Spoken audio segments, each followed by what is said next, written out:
जोहार। नई बुलंदी कार्यक्रम में आप तमाम दर्शकों का स्वागत है। महिला किसी भी समाज के लिए बेहद महत्वपूर्ण है। जिस समाज में महिला सशक्त और समृद्ध है, सुसंस्कृत है, वह समाज उतना ही व्यवस्थित और समृद्ध माना जाता है। आज हम महिला के सशक्तिकरण के विषय पर चर्चा करने के लिए उपस्थित हुए हैं। हमारे साथ चर्चा में शामिल हो रही हैं आप रश्मि साहा जी। रश्मि जी महिला के क्षेत्र में काम कर रही हैं, लाइफ कोच है और मुक्ति मिशन करके एक अपना एनजीओ भी चलाती हैं, जिसके माध्यम से महिलाओं को लगातार सशक्त बना रही हैं, मजबूत बना रही हैं। रश्मि जी, आपका हमारे स्टूडियो में बहुत बहुत स्वागत है। धन्यवाद सर। जोहार आपको, जोहार सभी को, सभी सुनने वालों को मेरा। रश्मि जी, महिला को सशक्तिकरण की ज़रूरत आखिर क्यों पड़ रही है? क्योंकि हमारे समाज में तो कहा जाता है कि महिला लक्ष्मी है, महिला देवी है और ऑलरेडी सशक्त रही है। तो कैसे हम सशक्त कर रहे हैं और क्यों ज़रूरत उनको पड़ रही है? बिल्कुल, ये ना एक बहुत महत्वपूर्ण सवाल है जो आपने पूछा। बहुत बहुत धन्यवाद। क्योंकि ना महिला सशक्तिकरण की जब हम बात करते हैं, वुमेन एम्पावरमेंट की हम बात करते हैं, बहुत सारे लोगों के बहुत सारे अलग अलग कॉन्सेप्ट्स हैं। कुछ को लगता है कि महिला सशक्तिकरण सिर्फ बाहर जाके काम करना है। कुछ लोगों को लगता है कि नहीं, हमें हमारे मन पसंदीदा कपड़े पहनने को मिले, हमें हमारी आज़ादी मिले। कुछ लोगों को लगता है कि नहीं, हम काम कुछ भी करें, हमारा सोशल पोजीशन कुछ भी हो, लेकिन हमें हमारे डिसीजंस को, चाहे वो घर में टमाटर, दाल, चावल कौन सा आ रहा है, पर्दे कौन से आ रहे हैं, उसके लिए भी अगर हमें वो डिसीजन मेकिंग का पावर मिले, कुछ के लिए वो निर्णय की क्षमता, और उनको इज्जत मिले, चाहे वो कुछ भी कर रही हो अपनी जिंदगी में, क्योंकि वो एक इंसान है, उनमें भी जान है, इमोशंस हैं, तो वो चीज़ को एटलीस्ट एक्नॉलेजमेंट मिले, पहचान मिले। कुछ लोगों के लिए सशक्तिकरण सिर्फ इतनी ही है।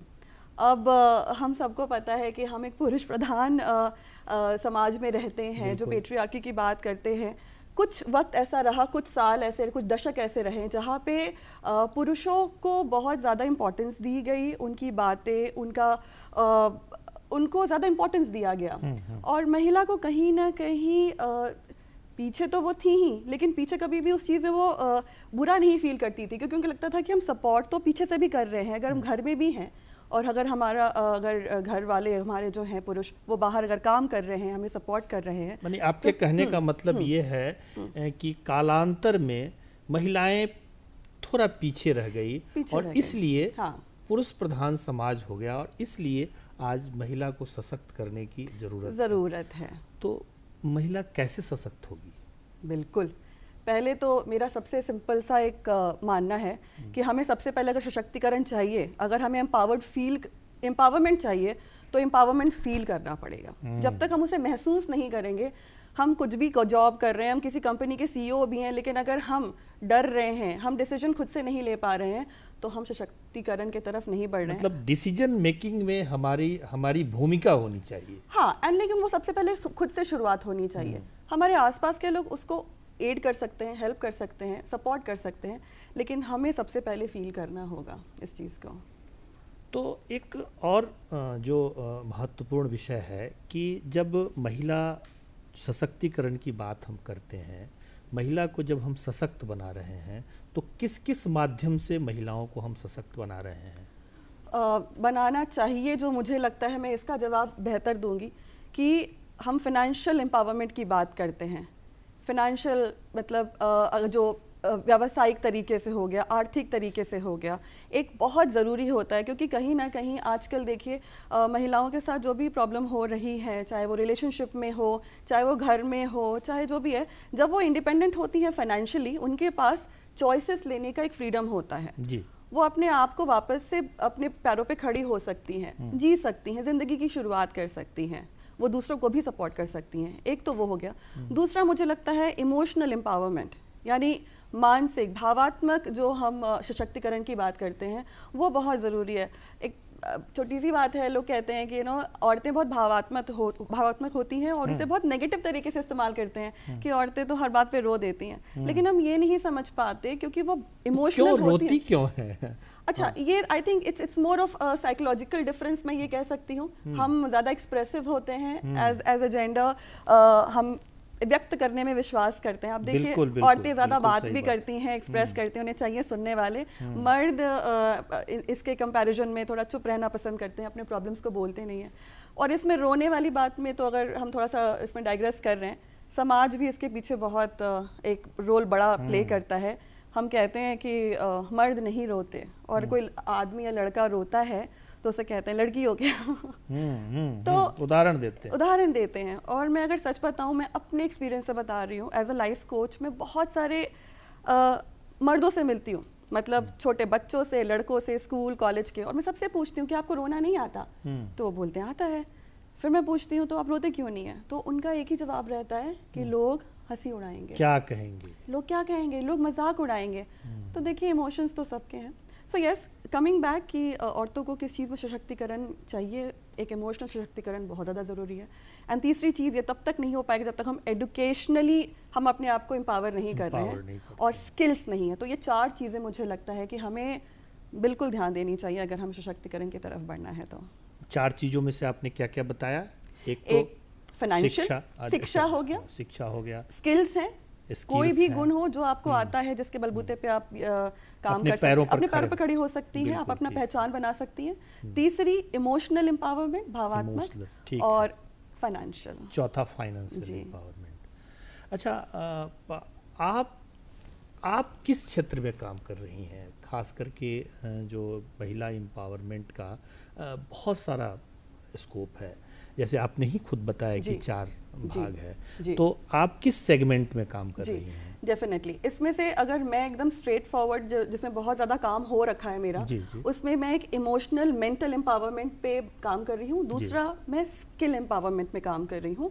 मैं औरतों को, यंगस्टर्स को, हर उम्र के लोगों को मैं स्किल डेवलपमेंट के बारे में बताती हूँ। And when I talk about skills में मैं बात करती हूँ कि आपको बहुत बेसिक चीज़ है, उठना बैठना चलना कैसे है, एक इंटरव्यू कैसे क्रैक करना है, कॉन्फिडेंस कैसे बिल्ड करना है, कुछ ये हो गया। उसके बाद फिर आती है बात मेंटल, इमोशनल, जो भावात्मक एम्पावरमेंट की बात कर रही हूँ कि ठीक है, हम इमोशनल शायद ज़्यादा हैं, हम ज़्यादा सेंसिटिव हैं, लेकिन उसे कैसे बैलेंस करना है, उसे अपनी कमज़ोरी कैसे नहीं बनने देना है। क्योंकि जब आप बाहर निकलेंगे समाज में, आपको हर तरीके के लोग मिलेंगे और आपके लिए ज़िंदगी आसान नहीं होने वाली है। हम कितनी भी एम्पावरमेंट की बात कर लें, जो महिलाएं मेरी बात को सुन रही होंगी शायद मेरे साथ कनेक्ट करेंगे कि जब आप जाएंगी बाहर अपनी पहचान बनाने के लिए, आपको बहुत सारे चैलेंजेस झेलने पड़ेंगे। बिल्कुल झेलने पड़ते हैं, बिल्कुल सही बात। आपको रोने का मन करेगा, आपको शायद कुछ इंटरवल्स में आपको ऐसा भी लगे कि अब नहीं होगा, मैं टूट रही हूँ, या ऐसा लगेगा मुझे लोग समझ नहीं रहे हैं, मैं एक चीज़ बनाने की कोशिश कर रही हूँ, मुझसे कुछ और छूट रहा है, या तो परिवार है, दोस्त है, सोसाइटी है, या मेरी खुद की लाइफ है। तो यहाँ पर आपको अपने इमोशंस को बैलेंस करना बहुत ज़्यादा ज़रूरी है। जी। तो इस क्षेत्र में आपका काम अधिक है। हाँ। अच्छा, दूसरा आपने बताया कि एक कई प्रकार की भ्रांतियां हैं समाज में। अब भ्रांतियां हैं कि महिलाओं के कुछ स्वास्थ्य को लेकर के भ्रांतियां होती हैं, कुछ उनकी मानसिकता को लेकर के भ्रांतियां होती हैं। तो उसको कैसे आप, उस दिशा में कैसे आप काम कर रही हैं? भ्रांतियों की दिशा में आप संभवतः भ्रांतियों के बारे में समझ रही हैं। बिल्कुल। अगर मैं भ्रांतियों की बात करूं तो एक जिस टॉपिक पे आपने मुक्ति मिशन का नाम लिया, मुक्ति मिशन मेरी एक संस्था है जिसमें मैं माहवारी और मानसिक स्वास्थ्य पे काम कर रही हूं। तो मेरा ज़्यादातर काम औरतों के साथ, लड़कियों के साथ होता है, लेकिन मैं पुरुषों को भी इसमें इन्वॉल्व करने की कोशिश करती हूँ। तो हम जब मेंस्ट्रुएशन पीरियड्स की बात करते हैं, माहवारी की बात करते हैं, उसके साथ बहुत सारी भ्रांतियाँ जुड़ी हुई हैं। क्यों? क्योंकि उसका रीज़न कुछ और होगा हमारे इतिहास में। हाँ, और साइंटिफिक ही रीज़न था, लेकिन वही होता है कि एक इंसान से दूसरे इंसान तक बात पहुंचते पहुंचते उसका अर्थ बदल जाता है, वक्त बदल जाता है, तो उसका रेलेवेंस भी खत्म हो जाता है। बिल्कुल। तो वैसे बहुत सारी र्यूमर बन जाता है। एग्जैक्टली, या फिर एक टबू बन जाता है। तो उस पे मैं बात करती हूँ जहाँ पर भी जाती हूँ। जैसे पीरियड से रिलेटेड बहुत सारी भ्रांतियाँ हैं जो हम आज भी मानते हैं, कुछ डर से, कुछ इज्जत से, और कुछ क्योंकि हमें पता नहीं है कि कैसे उसे सॉल्व करना है। तो उनके बारे में बात करती हूँ, उनको सुलझाने की कोशिश करती हूँ, उसको एक नया नज़रिया देने की कोशिश करती हूँ ताकि लोग समझें, और उसके बाद अगर उन्हें फॉलो करना है तो फिर उनकी मर्जी। डेफिनेटली। नया नज़रिया क्या देती हैं आप? नया नजरिया, वैज्ञानिक नजरिया सबसे पहले तो, बिल्कुल ठीक, क्योंकि हर चीज के पीछे कहीं ना कुछ विज्ञान है, छुपा हुआ हाँ, है। हमारे इतिहास में लोग इतने समझदार थे, इतने पढ़े लिखे थे, और मुझे सच बताऊं, मुझसे ऐसा लगता है कि शायद हमसे अगर ज्यादा नहीं भी, क्योंकि हो सकता है लोगों को बोले ज्यादा नहीं, लेकिन इक्वली इवॉल्व भी थे। तो वो वैज्ञानिक रीजन क्या हो सकता था कोई भी चीज मानने के लिए, या वो सोसाइटल रीजंस, क्या सोसाइटी में ऐसा क्यों माना जाता था, ठीक है, तो वो चीज़ें समझना ज़रूरी है। और रेलेवेंस कि वो तब अगर कारगर था, तब माना जाता था, तो आज क्यों हम उसको थोड़ा सा बदल सकते हैं। तो ऐसे बहुत सारी चीज़ें हैं, अगर मैं बोलना शुरू करूँ तो बहुत सारी भ्रांतियां, सबके पीछे कोई ना कोई रीज़न है। बिल्कुल ठीक बात है। तो ये पर्सपेक्टिव देते अच्छा, अब जैसे मतलब महिलाओं के मानसिक स्वास्थ्य के बारे में कहा जाता है कि ज़्यादातर आपको महिलाएं, परिवार घर में भी होता है कि चलो भाई डिप्रेशन की शिकार हो जाती है, या ऐसे पुरुष भी होते हैं, बिल्कुल। लेकिन ये घटनाएं ज़्यादातर परिवार में देखा जाता है कि, तो वो कहीं ना कहीं युवावस्था से वो डिप्रेशन जुड़ा हुआ होता है महिलाओं के मन में। तो उसको दूर करने के लिए, उसको सॉल्व करने के लिए आप क्या क्या करती हैं, जैसे मानसिक एम्पावरमेंट की जब बात करते हैं? जी जी बिल्कुल। देखिए, आप किसी भी एक्सपर्ट से अगर आप बात करेंगे, तो अगर हम मानसिक किसी भी कोई भी तकलीफ है, शारीरिक हो या मानसिक हो, हर कोई उसके जड़ तक पहुंचना चाहता है कि उसका जड़ क्या है। तो अगर हम मानसिक स्वास्थ्य की बात करते हैं, वहाँ उससे रिलेटेड जो भी प्रॉब्लम्स हैं, पहले हम समझना चाहते हैं उसका जड़ कहाँ है।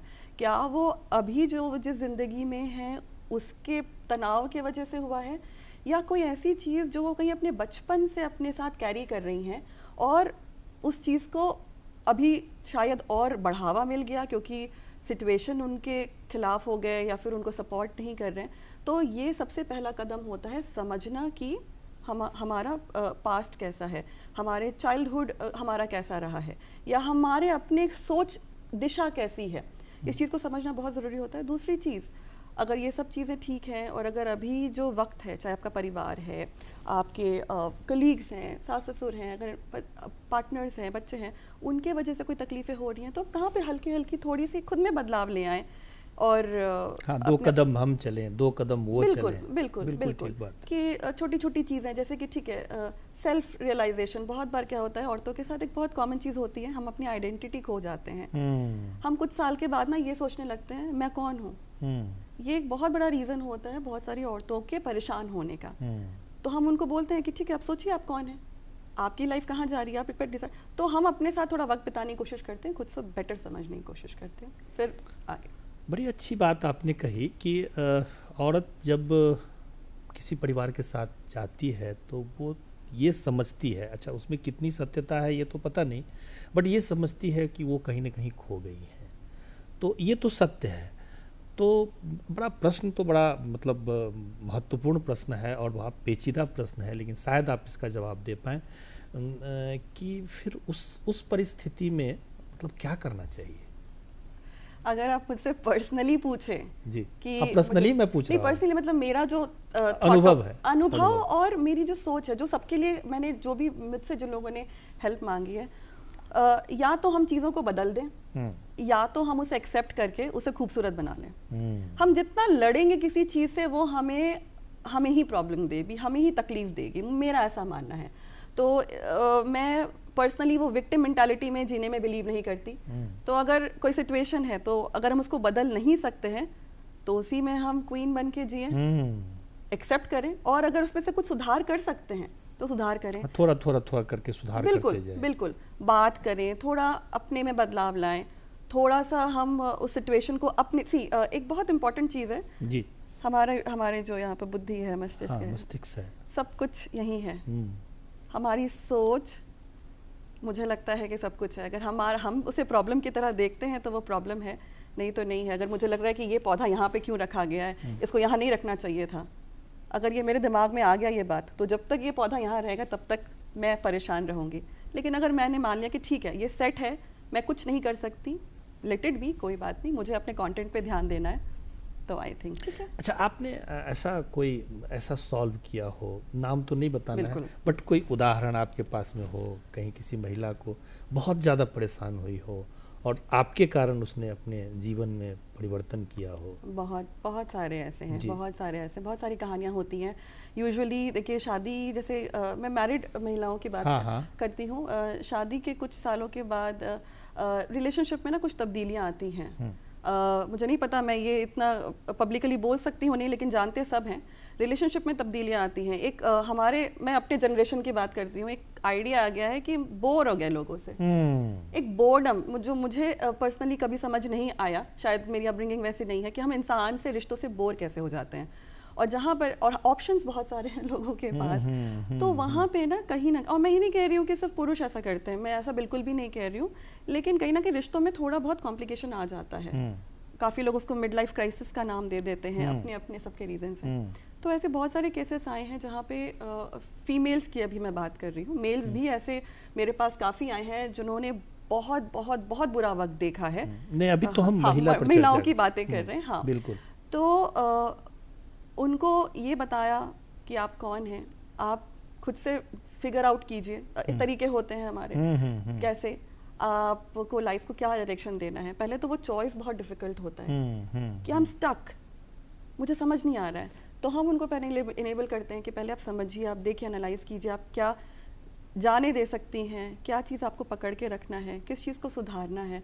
इस तरीके से करके काफ़ी सारे ऐसी कहानियाँ हैं जो मुझे अच्छा लगता है। आपके साथ वो घटना घटी है? हाँ, जिसको मैंने मतलब कहीं ना कहीं देखा है लोगों को कि खुश हुए हैं लोग, खुश दिख रहे हैं जिंदगी में। बात है। हाँ। अच्छा रश्मि जी, अब दो पक्ष और इसमें जो बचता है जी, वो स्किल है और वो आर्थिक एम्पावरमेंट की बात जो है वो है। तो इसको कैसे आपने सॉल्व किया है? जी, इसमें जैसे स्किल तो आपने स्किलिंग की होगी, बच्चियों का, महिलाओं का, लेकिन अब होता क्या है ना कि परिवार में आप पैसे कमा करके महिलाएं जाती है तो उसके पति हैं, उसका परिवार है, या कोई भी जो उसका सीनियर है वो उसका पैसा ले लेता है और अपने तरीके से खर्चा करता है। तो ऐसी परिस्थिति में कैसे आप इसको सॉल्व करती हैं? देखिए, ऐसे ऑनेस्टली ऐसे कुछ प्रॉब्लम्स आए नहीं हैं। अगर हम एम्पावरमेंट की बात करें, मैं वापस स्किल के तरफ आऊँगी क्योंकि वो एरिया है जिस पे मैं वर्क कर रही हूँ। देखिए, हम इंसान को कला गुण सिखा सकते हैं, उनके थॉट्स को बदल सकते हैं या फिर इंस्पायर कर सकते हैं, लेकिन डिसीजन तो उनका ही होता है, राइट। एक एग्जाम्पल मैं देना चाहूँगी इसमें। एक छोटी सी बच्ची थी, आज से 3 साल पहले, वो किसी गांव से बिलोंग करती थी और मैं एक प्रोजेक्ट में थी जहाँ पे ये स्किल डेवलपमेंट का काम होता था। तो वहाँ पे बहुत सारे स्किल सिखाए जाते थे और उस बच्ची को एक और स्किल सिखाया गया था, पेपर बैग्स बनाने का। ठीक है, उस संस्था में पेपर बैग्स बनाया जाता था। मुझे याद है जब फर्स्ट डे हुआ तो एक जो सेशन हमारा चला, उसके बाद कुछ महीनों के बाद इन बच्चों को बुलाया गया था एज मोटिवेटर्स। तो उन्होंने मतलब मुझे बहुत अच्छा लगा जब उस बच्ची ने मेरा नाम लेकर के कहा, और वो वीडियो मेरे पास आज भी है। उन्होंने बोला कि मैम ने जो कॉन्फिडेंस दिया, मैम ने जो बात करने के तरीके सिखाए, स्किल सिखाए, उससे मैंने अपना तो जो भी बिजनेस बनाया, मैंने 10 लड़कियों को और इसमें जोड़ लिया है और अब हमारा ये काम और बढ़ता चला गया है। तो ये जो छोटी छोटी जो चीज़ें हैं जो रुकावट होती है, मैं उस पर काम करती हूँ, जो आपके मेंटल ब्लॉकेजेस हैं। बाकी अपॉर्चुनिटीज़ वही है, जिसके पास स्किल है अपॉर्चुनिटी उसके पास डेफिनेटली आएगी, देर सवेर। इस क्षेत्र में काम करने के दौरान आपको कौन कौन से चैलेंज दिखाई दिए हैं अभी तक के? चैलेंज मतलब सोसाइटी की तरफ से या फिर आपको कौन कौन सा चैलेंज लगा? काम करने आप निकले तो अरे ये ऐसे ही कर रही है, अरे ये ऐसा ही होता है, अरे ऐसा थोड़ी होता है। ऐसे कई चैलेंज समाज में होते हैं, पर्सनल भी और समाज का भी। बिल्कुल बिल्कुल जी। चैलेंजेस तो बहुत हैं, बहुत सारे। मैं यूजुअली बात नहीं करती अपने चैलेंजेस के बारे में क्योंकि मुझे लगता है कि अपने काम के बारे में बात करना ज़्यादा बेहतर होगा। लेकिन हाँ, मैं भी जिन चीज़ों के बारे में बात करी थी, स्किल्स, आई एम हैप्पी कि अब जा कर के जैसे नया वक्त आ रहा है तो लोग स्किल्स की बात भी कर रहे हैं। पहले लोग एजुकेशन पे बेस होते थे, फोकस करते थे कि हाँ पढ़ लिख लिया, हो गया और डिग्री मिल गई तो जॉब भी मिल जाएगा। लेकिन कंपटीशन इतनी बढ़ रही है तो लोगों को अभी भी समझाना मैं क्या काम करती हूँ, लोग नहीं समझ पाते। क्या होता है लाइफ कोच, क्या करती हैं आप, क्या सिखाती हैं आप, इसकी तो ज़रूरत नहीं है मतलब। लेकिन ज़रूरत तब पता चलती है जब बच्चा इंटरव्यू में जाता है और अपने बारे में 4 लाइन भी नहीं बोल पाता, डर लगता है उसे। और वही जब उसको प्रिपेयर किया जाता है तब क्या होता है। या फिर हम मेंटल हेल्थ की बात करें, I am very happy again कि हम अब उस ज़माने में जी रहे हैं जहाँ पे मेंटल हेल्थ को भी ध्यान दिया जा रहा है, वरना पहले हमें कहा जाता था नहीं, लोग समझ ही नहीं पाते थे ना मेंटल हेल्थ होता क्या है। हाँ, समझ तो बात हो रही है तो अब समझ भी रहे हैं, ध्यान भी दे रहे हैं उसके ऊपर। और मुझे लगता है कि सबसे ज़्यादा अगर कोई चैलेंज अगर हुआ है तो महामारी के बारे में जब मैं बात करने गई, क्योंकि एक ऐसी चीज़ जिसके बारे में हमें सिखाया जाता है कि बात नहीं करनी बिल्कुल है, बात नहीं करनी बिल्कुल है। बात नहीं करनी। हाँ। और बताइए आज मैं नेशनल टेलीविजन पे बिल्कुल। आपसे यहाँ पे बात कर रही हूँ सबके सामने, तो कहीं ना कहीं लगता है कि हम कुछ ना कुछ तो आगे पहुँचे हैं। तो जब शुरुआत भी किया था तो लोगों के घर जा जा करके उनको बुलाना और ये कहना ही कि हम किस बारे में बात कर रहे हैं बहुत बड़ा चैलेंज था। तो ये सब कुछ चैलेंजेस हैं, लेकिन अगेन आप अकेले काम कर रहे हैं, औरत हैं, तो सशक्तिकरण के ज़माने में भी कहीं ना कहीं चैलेंजेस होते हैं। कभी आपको नहीं समझा जाएगा, कभी आपको गलत समझा जाएगा, बट ठीक है, it's a part of life, ये सब तो चलता रहता है, सबके साथ होता है। प्रेरणा कहाँ से प्राप्त करती हैं आप? प्रेरणा अभी मेरे सामने बैठी है यहाँ पर स्टेज में, मेरी मतलब मेरे पेरेंट्स मेरे सबसे बड़े सपोर्ट है, मतलब मेरी फैमिली में कहूँगी सबसे बड़ा सपोर्ट। उन्होंने कभी किसी चीज़ के लिए रोका नहीं और हमेशा बस ये कहा कि बेटा जो कर रहे हो सही करो, हम तुम्हारे साथ हैं और इंटेंशन सही रहने चाहिए तुम्हारे, बाकी ठीक है, मेहनत करोगी तो देर सबेर कुछ ना कुछ सक्सेस मिलेगा ही मिलेगा। तो बस ये बात बहुत इम्पॉर्टेंट है। और जो स्किल की बात कर रही हूँ तो ये मेरे पिताजी ने कभी बहुत पहले कहा था कि बेटा सब हम लोग अपर मिडिल क्लास फैमिली से, तो बोलते बेटा ये स्किल्स ही हैं जो हमारा धरोहर है, अगर उस पर जितना काम किया, वो जितना बढ़ाया, उतनी अमीर हो तुम। और ये बात कहीं ना कहीं मेरे दिमाग में, दिल में कहीं ना कहीं बस गई। तो उन्होंने भी बहुत मेहनत करी एज अ चाइल्ड, मुझे हर वो चीज़ सिखाया जो एक बच्चे को सीखना चाहिए। आप क्रिएटिविटी की बात करें, आप किसी और स्किल की बात करें, तो उससे इनकरेजमेंट मिला मुझे कि हाँ इससे फ़ायदा क्या होता है। तो वही मैं बच्चों को भी उसी चीज़ के लिए इनकरेज करती हूँ कि आप जितना अपने ऊपर काम करेंगे आपको कॉन्फिडेंस उतना मिलेगा, आत्मनिर्भरता आप में उतनी ज़्यादा आएगी। तो इस तरह से आपके माता पिता ही आपके सबसे बड़े प्रेरणा के स्रोत हैं। जी, बहुत अच्छी बात है। और ये पूरा का पूरा जो आपने ये काम शुरू किया या ये व्यवस्थाएं शुरू की या स्किल प्राप्त किया या जैसे भी जो भी आप कर रही हैं, तो ये कहाँ से प्रेरणा मिली आपको ये करने की, इस क्षेत्र में आगे बढ़ने की? बिल्कुल, क्योंकि आप तो बहुत कुछ कर सकती हैं, आपके पास में कई प्रकार के मतलब स्किल है और उससे इससे ज़्यादा उधर मतलब पैसा कमा सकती हैं आप, बट ये काम आपने क्यों चुना और ये कहाँ से प्रेरणा मिली? मुझे लगता है मेरे केस में मेरी किस्मत और मेरी जो कहानी जो लिखी गई है, जी जी, उसने एक बहुत बड़ा रोल प्ले किया है। शायद कुछ लोगों को पता होगा जो देख रहे होंगे, मैं एक सिविल इंजीनियर हूँ बाय माय फॉर्मल एजुकेशन। बहुत अच्छा। और इनिशियल कुछ साल वहाँ पे काम किया।